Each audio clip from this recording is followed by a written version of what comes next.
नमस्कार, मैं कमलेश कबीर आपका एक बार फिर स्वागत करता हूं इस नए एपिसोड में। आज के इस एपिसोड में हम बात करेंगे डोनाल्ड ट्रंप की, क्योंकि इस वक्त देश के राजनीतिक गलियारों में सिर्फ एक ही नाम सुनाई देता है और वो है डोनाल्ड ट्रंप। अब ये ठीक स्थिति जो है वो जगदीप धनखड़ के जैसी हो गई है। जगदीप धनखड़ के खिलाफ महाभियोग लाया गया राज्यसभा में, और उसके बाद अब जगदीप धनखड़ जो है वो कांग्रेस पार्टी के चहीते हो गए। अब ठीक ऐसी स्थिति डोनाल्ड ट्रंप की है। पिछले शासनकाल में आपने देखा, जब डोनाल्ड ट्रंप भारत दौरे पर आए, नमस्ते ट्रंप हुआ, हाउडी मोदी हुआ, इस तरीके के कुछ कार्यक्रम किए गए, तो उस वक्त विपक्ष के निशाने पर था डोनाल्ड ट्रंप। लेकिन इस वक्त डोनाल्ड ट्रंप जो है वो विपक्ष के लिए एक संजीवनी का काम कर रहे हैं। और जब हम डोनाल्ड ट्रंप की बात करते हैं तो जब से वो राष्ट्रपति बने हैं, आप सोच कर देखिए, जो व्यक्ति उनके साथ खड़ा था एलन मस्क, और मुझे लगता है कि शायद एलन मस्क की वजह से ही डोनाल्ड ट्रंप जो है वो राष्ट्रपति बने। लेकिन डोनाल्ड ट्रंप और एलन मस्क के बीच में क्या चल रहा है वो आपको पता ही है। बाकी पूरी दुनिया को चूरण बांटने में इस वक्त डोनाल्ड ट्रंप ने जो है वो महारत हासिल कर रखा है। अब चाहे वो पाकिस्तान और भारत के बीच सीज फायर को लेकर हो, अब आपने देखा थाईलैंड और कंबोडिया के बीच कूद गया। उससे पहले आपने देखा रसिया और यूक्रेन के बीच में बयानबाजी, ईरान और इजराइल के बीच में। तो वो ऐसा कोई मुद्दा नहीं होगा जिसपे डोनाल्ड ट्रंप अपनी प्रतिक्रिया नहीं देते हो। अब उनको कौन कितना सीरियस लेता है ये अलग मुद्दा है। लेकिन अब एक तरफ से अगर आप देखोगे तो विपक्ष के खेमे में खुशी की लहर भी दौड़ रही है कि डोनाल्ड ट्रंप ने आखिरकार भारत के ऊपर 25% का टैरिफ लगा दिया। और इसको बड़े दिनों से जो है वो भारत की विदेश नीति और कूटनीति के साथ जोड़कर देखा जाता था कि भारत की डिप्लोमेसी जो है वो किस तरीके से काम कर रही है। लेकिन आपको ये भी जो है वो पता होना चाहिए कि समय के साथ जैसे जैसे वर्ल्ड ऑर्डर बदलता है, आपने देखा पहले रसिया जो है वो एक वर्ल्ड इकोनॉमी में अपने आप को जो है वो सबसे ऊपर रखता था। उसके बाद में जो है वो यूएसए का नंबर आया, फिर चाइना उसको टक्कर देने लगा, और अब भारत की जो इकोनॉमी है वो भी लगातार ग्रो कर रही है। तो भारत भी जो है वो अपने आप को उस लाइन, उस कतार में खड़ा कर रहा है। तो स्वाभाविक है, जहां कंपटीशन है वहां इस तरीके की खींचतान चलेगी ही चलेगी। लेकिन हम उस पर नहीं जाकर एक्चुअल प्रॉब्लम की अगर हम बात करें तो फिर हमें समझना चाहिए, एक आप विपक्ष की उस भाषा से, उस मंशा से भी इसको समझ सकते हैं जो ट्रंप ये कहता था कि सीज फायर का है। और अब जब ट्रंप ने 25% का जो टैरिफ लगाया है, उसके बाद ट्रंप का स्टेटमेंट अगर आप देखोगे तो उससे आपको पता चलेगा कि भारत और अमेरिका के बीच में सब कुछ ठीक भी नहीं चल रहा और ठीक भी चल रहा है। जैसे उनका स्टेटमेंट है कि भारत और अमेरिका जो है वो मित्र रहे, लेकिन फिर भी उस तरीके से भारत के साथ जो है वो ट्रेड डील नहीं हो पा रही है। और भारत के साथ ट्रेड डील के लिए अमेरिका ने पूरा दबाव बनाने की कोशिश की। अब पड़ोसी देश या दूसरे देश जो थे वो अमेरिका के दबाव में आकर एक के बाद एक ट्रेड डील पर साइन करते चले गए, लेकिन भारत के साथ ऐसा नहीं हुआ। तो आप सोचकर देखिए, जब ये नहीं हो रहा, ट्रेड डील के ऊपर भारत साइन नहीं कर रहा, तो आखिर सीज फायर के लिए कैसे मान गया होगा? आप खुद थोड़ा सा जो है वो अपने विवेक से एक बार आकलन करके देखें। जब नरेंद्र मोदी जो है वो मान ही नहीं रहे हैं, तो फिर ऐसा क्यों हुआ? और अगर आपको इसको समझना है कि सीज फायर के लिए नरेंद्र मोदी मान गया होगा, तो फिर हम आते हैं रसिया और यूक्रेन के युद्ध से, और फिर हम आएंगे कि इस वक्त जो है वो जो 25% का जो टैरिफ है उससे क्या चीजें बदल सकती। तो जब रसिया और यूक्रेन का युद्ध शुरू हुआ तो यही अमेरिका था, नाटो के देश यूक्रेन के साथ थे। यूक्रेन को लगातार जो है वो हथियारों की सप्लाई दी, और उसी यूक्रेन और रसिया के दोनों के युद्ध को रुकवाकर 4 घंटे तक, और भारत जो है वो अपने स्टूडेंट्स को वहां से निकाल लाता है। ऐसा कोई देश कर पाया हो तो आप उसका जो है वो उदाहरण दे सकते हो। और फिर उससे भी आगे अगर आप बढ़ के देखोगे तो अमेरिका के सैंक्शंस के बावजूद कि रसिया से जो तेल खरीदेगा उसके ऊपर सैंक्शन लगा दिए जाएंगे, क्या भारत माना?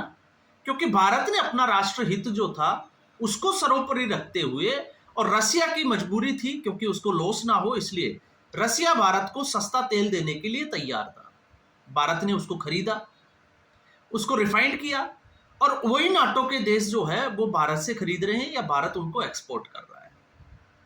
तो जहां भारत ने अपनी इकोनॉमी तो बचाई, दुनिया की भी इकोनॉमी जो है उसको बचाने का काम किया।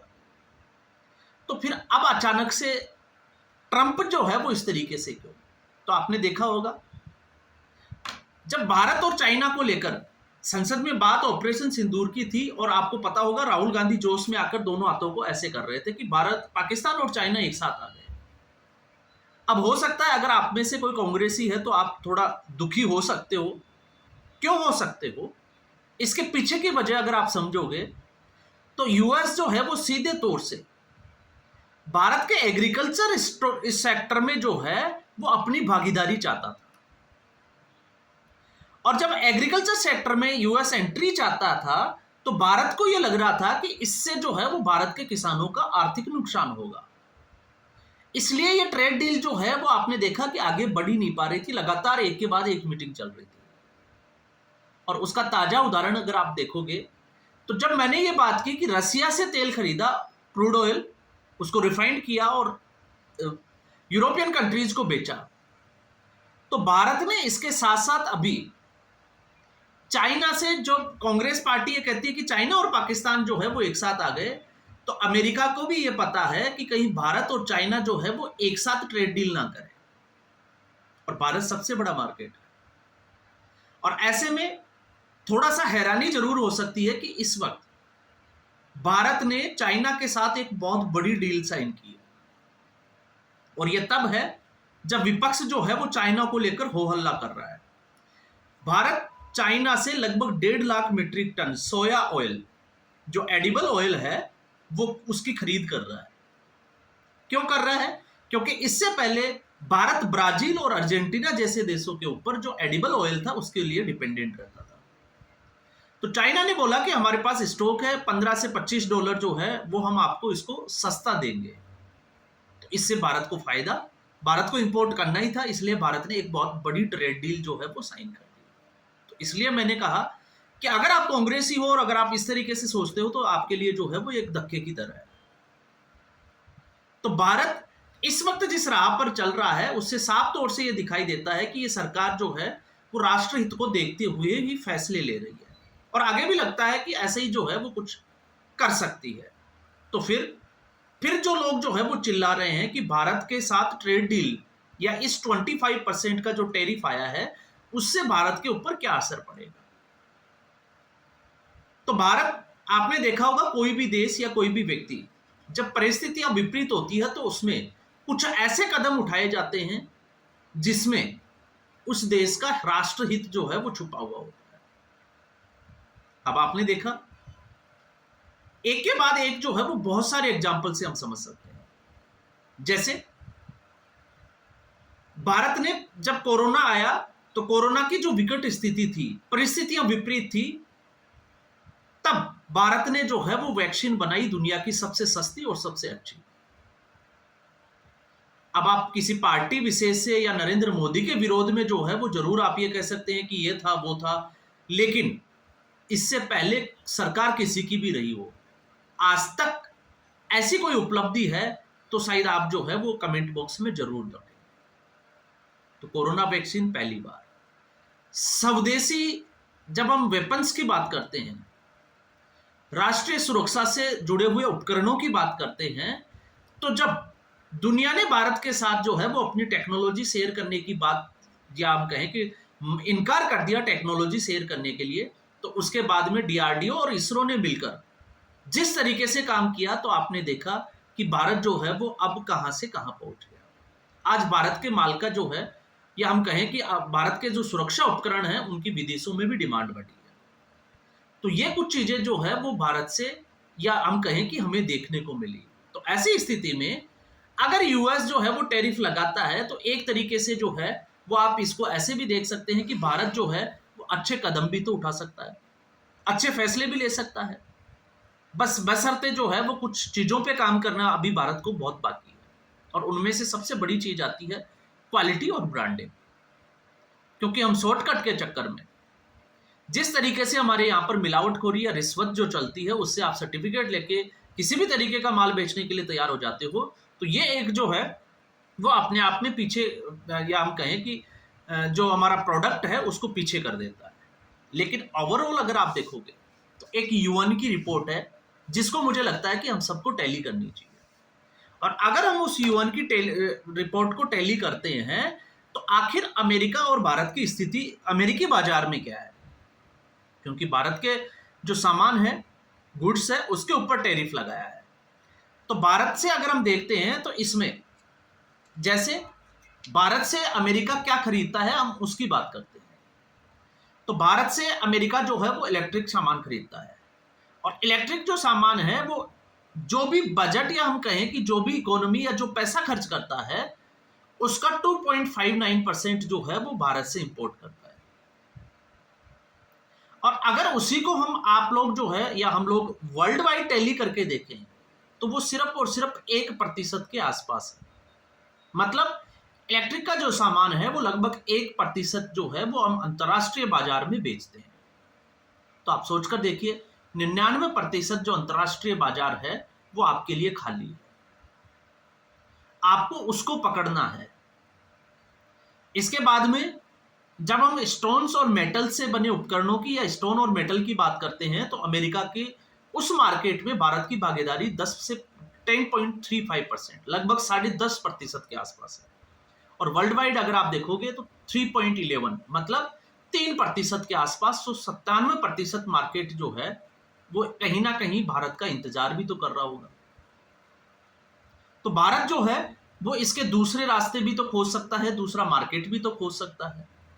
और जहां फार्मास्यूटिकल्स की बात करते हैं तो अमेरिका 4.17% जो है वो इंपोर्ट करता है इंडिया से। और वर्ल्ड वाइड अगर आप देखोगे तो इंडिया का इसमें जो है वो लगभग 2.45%, लगभग 3% या 2.5% के आसपास जो है वो भारत की हिस्सेदारी है। तो फिर बात वही आ जाती है कि 97% मार्केट जो है वो खाली है, तो भारत उसके लिए प्रयास भी कर सकता है।